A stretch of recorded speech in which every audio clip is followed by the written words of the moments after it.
नमस्कार, सनमार्ग लाइव में आपका स्वागत है। दिन भर की तमाम बड़ी खबरों के साथ मैं हूं खुशबू राय और खबरों में सबसे पहले बात करेंगे बीजेपी की। देश का दुर्भाग्य रहा है कि आज़ादी के बाद सत्ता में रहने वाली पार्टी कांग्रेस ने गरीबी को बढ़ाया।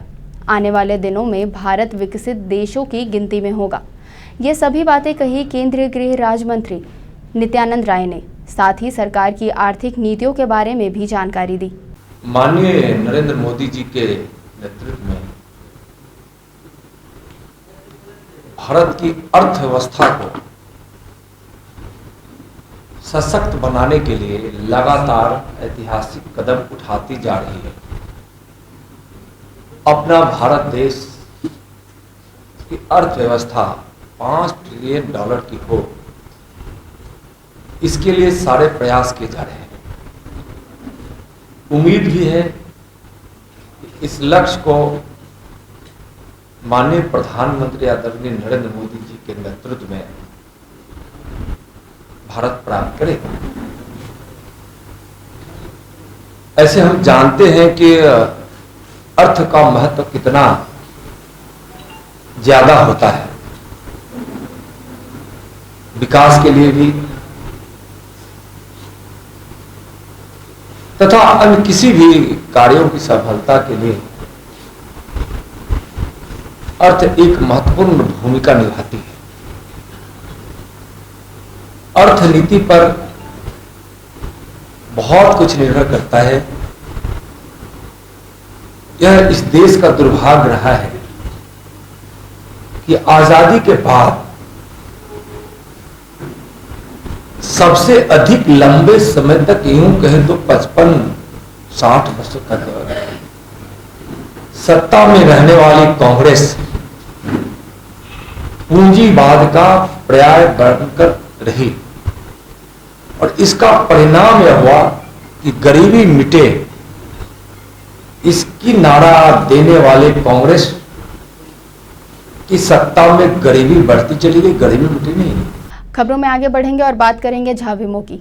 झाविमो अल्पसंख्यक मोर्चा के पूर्व केंद्रीय अध्यक्ष हजारीबाग के मुन्ना मलिक ने अपने सैकड़ों समर्थकों के साथ झाविमो में घर वापसी की।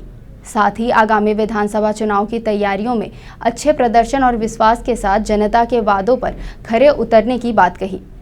मौके पर बाबूलाल मरांडी ने माला पहनाकर मुन्ना मलिक को पार्टी में शामिल किया। मुझे लगता है कि ये सबसे अच्छी बात यह रही थी जब ये लोग गए, और वास्तव में हम बहुत अंदर से थोड़ा चिंतित थे क्योंकि मुन्ना भाई से और आसिम जी से और जितने भी यहाँ सारे लोग चलो बात वापस लौटे, सबों से मेरा व्यक्तिगत रूप से काफ़ी प्रेम रहा। तो मैं कभी कभी सोचता था कि उस वक्त कि हमसे कौन सी गलती हो गई, क्या अपराध हो गया कि हमारे ये सारे मित्र लोग हमें छोड़ करके चले गए।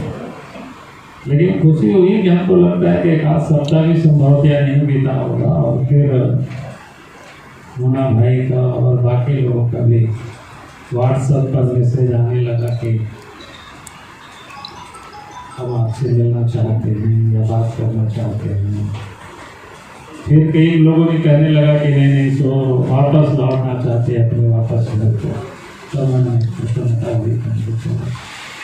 और आज स्वाभाविक है कि जब घर से कोई बाहर चले जाते हैं अचानक घर छोड़ करके और फिर से घर में आते हैं वापस लौट करके, तो घर में खुशी होती है।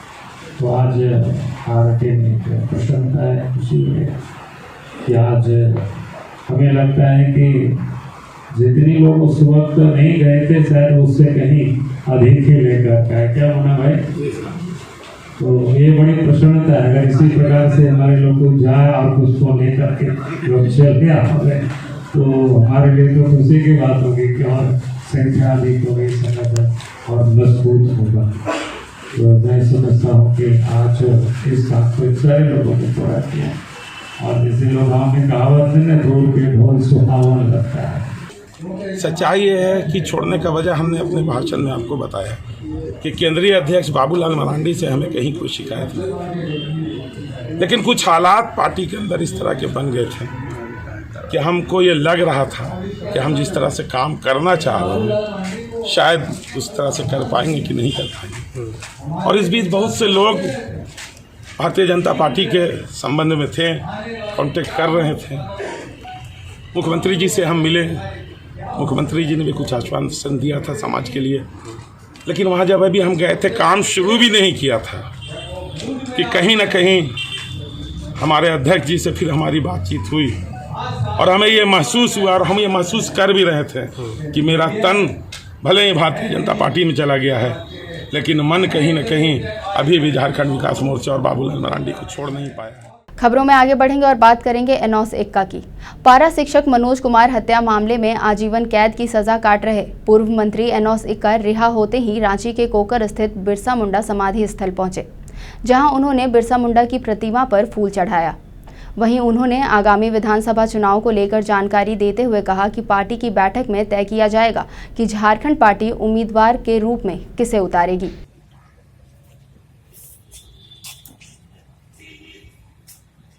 अभी तो मैं बहुत खुशी की माहौल है और हमेशा सच्चाई की जीत होती है। वो सब आज तो साबित कर दिया ईश्वर ने हमें कि सच्चाई की जीत हुई है और सबको मतलब पूरे सभी को हम बहुत बहुत धन्यवाद और बधाई देते हैं कि हमारे बीच में हमारे पिताजी आए हैं और जरूर जैसे विकास का कार्य किए हैं और अब जरूर होगा जो चीज़ अधूरा छूट गया था वो चीज़। देखिए, सर्वप्रथम मैं ईश्वर को धन्यवाद देना चाहूँगा और मुझे न्यायालय पर इतना भरोसा था कि सच्चाई का हमेशा जीत होती है। हमारा आस्था विश्वास हमेशा न्यायालय पर था और हमको अंतिम में न्याय मिला ही, हम यही कहना चाहेंगे। खबरों में आगे बढ़ेंगे और बात करेंगे राष्ट्रीय नारी शक्ति महिला संगठन की।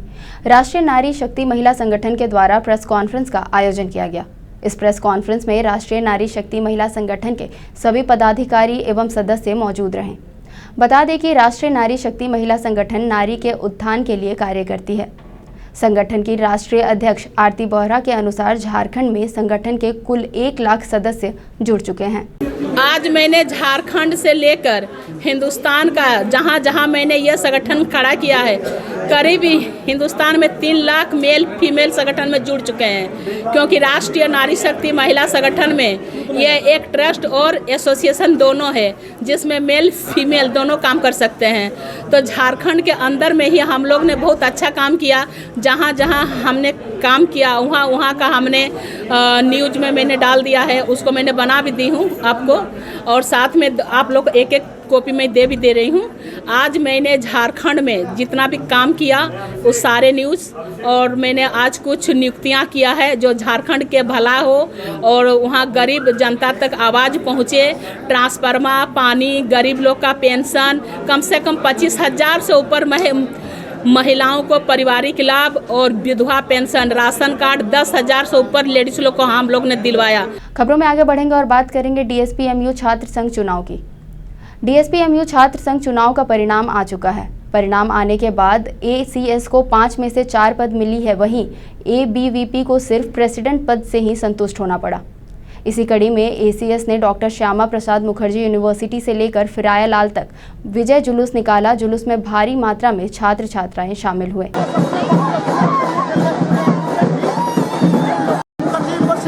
जिसको ये सरकार आरएसएस बीजेपी के फाउंडर मेंबर के नाम से रखा है, झारखंडी महापुरुष का दरकिनार करते हुए, यहाँ के आदिवासी मूल निवासियों को दरकिनार करते हुए जो रखा है, उसका हम लोग आज यहाँ पर आदिवासी छात्र संघ के द्वारा बिरसा, फुले और अम्बेडकर के विचारधारा को लेकर के चल रहे हैं, और इसके साथ साथ उसके जो अधूरे सपने हैं उसको पूरा करने के लिए आज हमारा जो जीत हुआ है, ये झारखंड के साथ साथ पूरे देश में संविधान का जीत हुआ। खबरों में आगे बढ़ेंगे और बात करेंगे हेल्पिंग हैंड्स संस्था की।